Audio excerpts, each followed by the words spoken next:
혹시 이런 상황을 겪어보셨나요? 매달 정해진 날에 어김없이 급여가 입금됩니다. 통장에 찍힌 액수는 줄어들지 않았고 도리어 지난해보다 소폭 상승하기까지 했죠. 하지만 이상하게도 월말만 다가오면 잔고는 늘 바닥을 보입니다. 분명 소비를 아끼고 외식이나 기호식품 지출까지 최대한 자제해왔음에도 계좌 잔액은 여전히 제자리 걸음이거나 마이너스를 기록하고 있을 겁니다. 만약 이 이야기가 본인의 처지처럼 느껴지신다면 오늘 영상을 끝까지 시청해 주시기 바랍니다. 지금의 상황은 결코 여러분의 나태함이나 무능력 때문이 아니기 때문입니다. 그보다는 그 누구도 일러주지 않았던 교묘한 경제적 덫에 이미 깊이 빠져버린 탓이 큽니다. 대중매체에서는 결코 다루지 않는 내용이자 주요 언론이 일부러 외면하는 불편한 진실을 지금부터 파헤쳐 보겠습니다. 저는 지난 1997년 외환위기 시절에 여신 업무를 수행하며 수많은 기업과 가게가 무너져 내리는 참담한 현장을 직접 목격했습니다. 평생을 바치려 했던 직장에서 순식간에 내몰린 이들과 소중한 돌반지까지 챙겨들고 거리로 나왔던 사람들의 비극적인 모습이 아직도 눈에 선합니다. 당시의 위기는 명확히 눈에 보였습니다. 상처에서 피가 철철 흐르는 격이었으니 모든 국민이 즉시 허리띠를 졸라맸던 것이죠. 하지만 현재 우리가 직면한 경제적 재앙은 과거와는 본질적으로 양상이 다릅니다.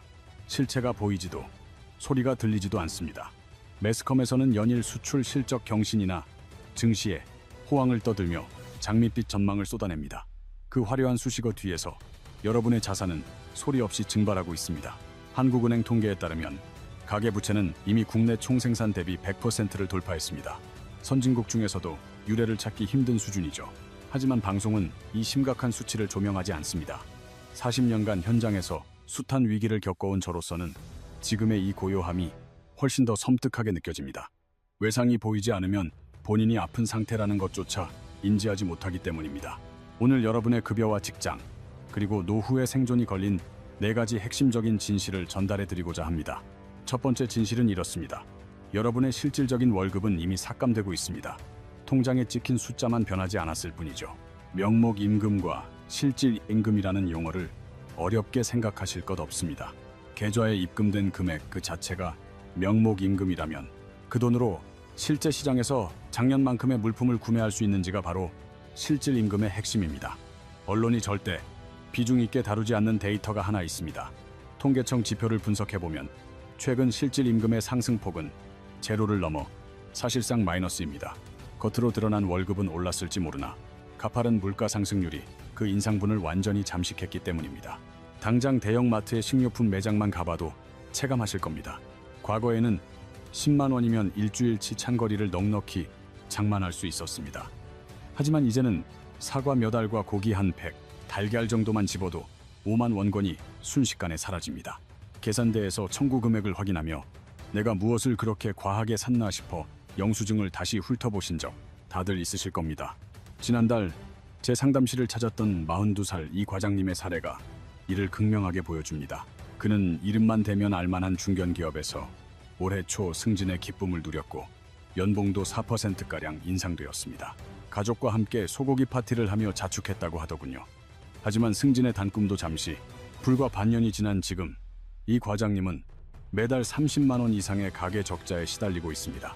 급여는 인상되어 매달 15만 원을 더 받게 됐지만 저금리 때 실행했던 주택담보대출에 이자 상환액이 금리 인상의 여파로 무려 70만 원이나 폭등했기 때문입니다. 자녀들의 학원비는 10% 이상 뛰었고 일상적인 식사 메뉴인 국밥 한 그릇 가격조차 12,000원을 웃돌게 되었습니다. 이 과장님의 소득은 오직 통장 안에서만 상승했을 뿐 현실의 가혹한 고물가 풍파 속에서는 여지없이 무너지고 있었던 것입니다. 1980년대에는 매년 급여가 10%에서 15%씩 수직 상승했습니다. 반면 1997년 외환위기, 당시에는 기업들이 대대적으로 임금을 30%씩 삭감했었죠. 숫자가 줄어드는 것이 명확히 보였기에 사람들은 위기를 느끼고 즉각 대응했습니다. 하지만 지금의 기업들은 이 3% 수준의 생색내기식 인상으로 여러분이 가난해지는 것을 교묘히 가리고 있습니다. 눈치채지 못할 정도로 서서히 깎여나가는 월급은 우리를 방심하게 만듭니다. 그리고 그 방심이야말로 우리 삶을 위협하는 가장 치명적인 적입니다. 두 번째, 진실은 주변 자영업자들의 몰락이 결코 타인의 불행으로 끝나지 않는다는 점입니다. 이는 머지않아 여러분의 수입을 끊어버리는 파멸의 도미노가 될 것입니다. 경제학에는 승수 효과라는 원리가 있습니다. 직장인이 소득을 얻어 직장인이 월급으로 동네에서 외식을 하면 그 돈은 옷가게 사장님의 매출이 됩니다. 그 수익은 다시 미용실로 흘러갑니다. 이렇게 현금이 지역 사회를 돌며 모두의 소득을 일궈내는 것이죠. 경제가 건강하다는 건 이 돈의 흐름이 막힘없이 요동치고 있다는 증거입니다. 언론은 함구하지만 현재 자영업자들의 폐업률은 통계상 역대 최악의 국면에 직면해 있습니다. 자금의 현로가 차단되어 곳곳이 무너지는 중입니다. 12년 동안 고깃집을 운영해온 50대 김 사장님의 사례를 보시죠. 한때는 직원 5명의 월 매출 8천만 원을 달성하던 성공한 경영자였습니다. 하지만 2년 전부터 발길이 뚝 끊기더니 원자재 값은 폭등하고 공공요금 부담은 감당 못할 수준이 되었습니다. 대출로 연명하다 결국 가게를 접었습니다. 권리금은커녕 철거비만 떠안았고 남은 빚 1억 원을 청산하려 밤낮으로 대리운전을 전전합니다. 문제는 이 불행이 개인의 눈물로 끝나지 않는다는 점입니다. 함께 일하던 직원들이 거리에 나앉았고 식자재를 납품하던 시장 상인들도 연쇄 타격을 입었습니다. 이들의 소비가 얼어붙으면 기업의 재고가 쌓이고 결국 여러분의 급여와 성과급이 삭감으로 이어집니다. 동네 상권의 몰락은 남의 일이 아닙니다. 머지않아 연봉 협상장에서 마주하게 될 서늘한 예고장과 같습니다. 세 번째 진실입니다. 요즘 사무실 분위기가 예전 같지 않다고 느끼지 않나요? 빈자리가 생겨도 충원되지 않는 기이한 정적, 그것은 우연이 아닙니다. 기업들은 현재 은밀한 방식으로 인력을 감축하고 있습니다. 여러분이 눈치채지 못하도록 아주 세밀하게 말이죠. 97년 외환 위기 당시 구조조정은 직접적이고 가혹했습니다. 매일 아침 퇴출 명단이 나돌았고 수많은 노동자들이 한순간에 일터를 떠나야 했습니다. 명예퇴직이라 불렸으나 실제론 생존권의 박탈이나 다름없었죠. 사태가 눈에 보였기에 남은 이들도 대비를 했습니다. 하지만 요즘 기업들은 그런 소란스러운 방법을 택하지 않습니다. 강화된 노동법과 기업 평판 하락을 경계하기 때문입니다. 그래서 고안해낸 전략이 바로 신규 채용 동결입니다. 정년 퇴직자나 퇴사자가 발생하더라도 정규직 신입을 뽑아 자리를 채우지 않습니다. 대신 비정규직을 고용하거나 업무를 외주화합니다. 인력은 주는데 업무량은 그대로니 남겨진 직원들은 과도한 노동에 내몰리게 됩니다. 이런 현실은 언론에서 다루지 않죠. 하지만 통계 이면을 보면 청년 고용 지표는 나아진 듯 보여도 실제로는 단기 알바와 계약직이 그 자리를 메우고 있습니다. 양질의 일터는 소멸하는 중입니다. 지난 겨울 저희 상담실에 노부부가 30대 아들을 데리고 온 적이 있습니다. 서울의 유수대학을 나와 자격증까지 두루 갖춘 유능한 청년이었죠. 하지만 공채는 사라지고 경력직만 찾는 시장 환경 탓에 수백 통의 지원서를 쓰고도 매번 탈락의 쓴 잔을 마셔야 했습니다. 현재 그는 물류센터 밤샘 노동과 배달 일을 하며 힘겹게 하루를 버티고 있습니다. 비극은 이 청년의 시련이 부모의 빈곤으로 직결된다는 사실입니다. 취업이 지연되면서 노부부는 평생 일궈온 노후 자금을 자녀 뒷바라지에 쏟아부어야 했습니다. 독립하지 못한 자녀를 부양하는 기간이 길어질수록 은퇴 세대의 삶은 무너집니다. 일자리 부족은 한 세대의 고통에 그치지 않고 온 가족을 삼키는 거대한 수렁입니다. 지금 곁에 있는 동료의 빈자리는 채워졌습니까? 아니라면 여러분의 일터는 이미 침몰 중인 것입니다. 네 번째 진실입니다. 수많은 가게가 부채라는 마취제로 고통을 억누르고 있습니다. 하지만 그 효력이 다하는 순간 모든 게 무너져 내릴 것입니다. 치솟는 물가의 실질 소득은 깎여 나가지만 사람들은 예전의 삶을 유지하려 애씁니다. 수중에 현금이 마르면 대안으로 가장 먼저 신용카드를 집어들게 됩니다. 결제할 금액이 월급 봉투보다 두꺼워질 때쯤 카드사는 무척이나 상냥한 안내 문자를 발송합니다. 당장은 최소한의 비용만 지불하고 잔액은 2월시키라는 이른바 리볼빙의 달콤한 유혹입니다. 거액이 빠져나가는 당혹감을 피하고자 덜컥 신청하고는 안도의 숨을 내쉬죠. 하지만 이는 끝없는 나락으로 떨어지는 지름길을 택하는 것과 다름없습니다. 제가 2003년 대한민국을 강타했던 카드 대란, 당시에 파산 직전에 이들을 돕는 신용회복 현장에 총책임을 맡았던 적이 있습니다. 여러 장의 카드로 돌려막기를 거듭하며 버티던 평범한 이들이 경제적 거품이 붕괴되자 400만 명이라는 엄청난 숫자가 신용불량자로 전락했습니다. 가정이 무너지고 야반도주하는 이들이 속출했던 그 비극적인 잔상이 다시 제 뇌리에 스칩니다. 지금의 흐름이 그때와 소름 끼치도록 닮은 징조를 보이고 있기 때문입니다. 금융감독원에서 발표한 지표를 확인하면 리볼빙 서비스의 누적 잔액은 이미 수조 원에 도달했습니다. 언론의 일면에서는 절대 다루지 않는 위태로운 수치입니다. 30대 후반의 맞벌이 가정인 최 씨 부부의 실제 사례를 들어보죠. 두 사람의 소득 합계는 700만 원이 넘습니다. 겉으로만 보면 부러울 것 없는 평범한 중산층 가구입니다. 하지만 살림살이를 자세히 들여다보니 여기저기 차차 터지기 직전이었습니다.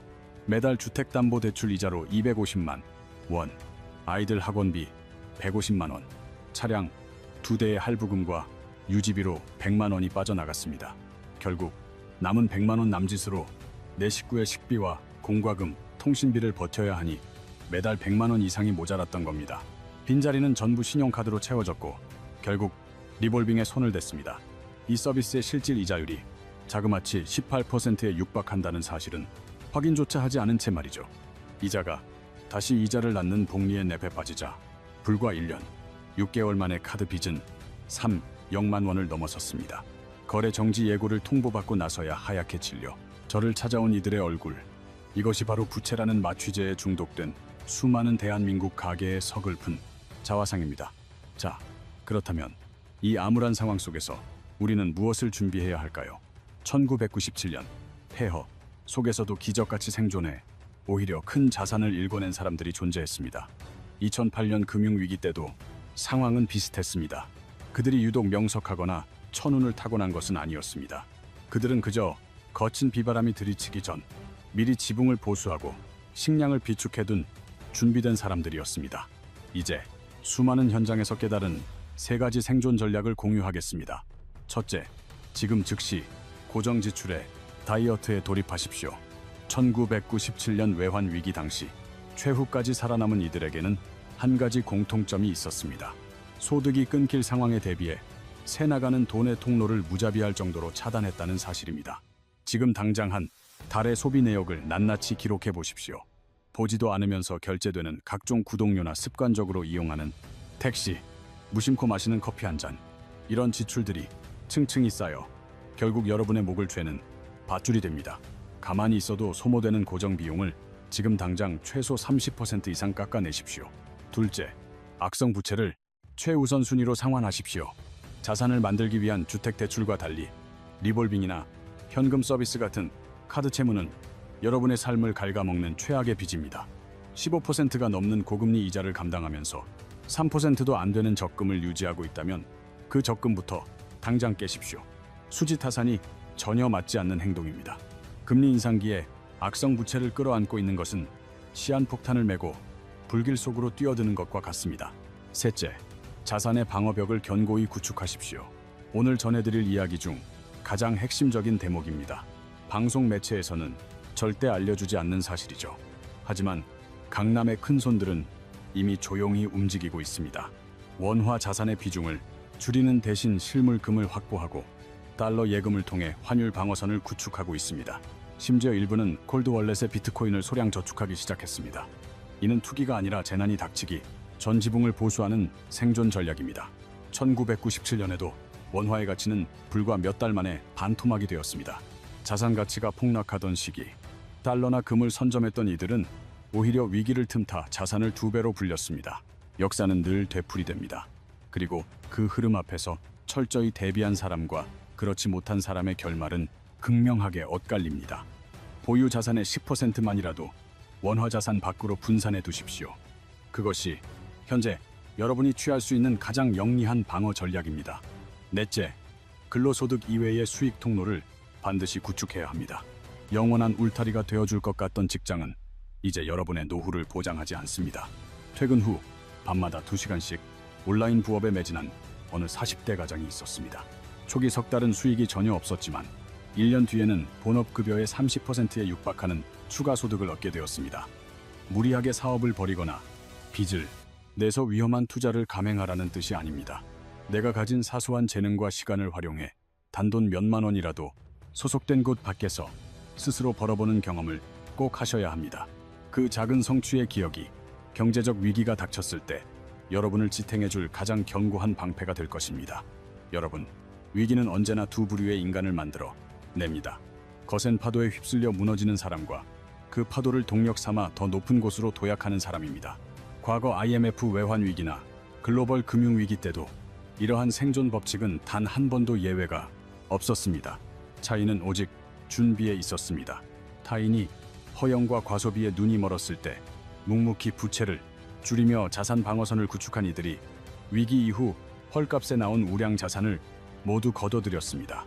소리 없이 덮쳐오는 파도가 가장 위협적입니다. 오늘 이 영상을 끝까지 시청하신 분들은 이미 기회를 포착한 것입니다. 지금 즉시 스마트폰을 켜고 계좌 잔고를 직시하십시오. 이번 달 고정 비용을 모두 지불한 뒤 남은 숫자는 흑자입니까? 아니면 적자입니까?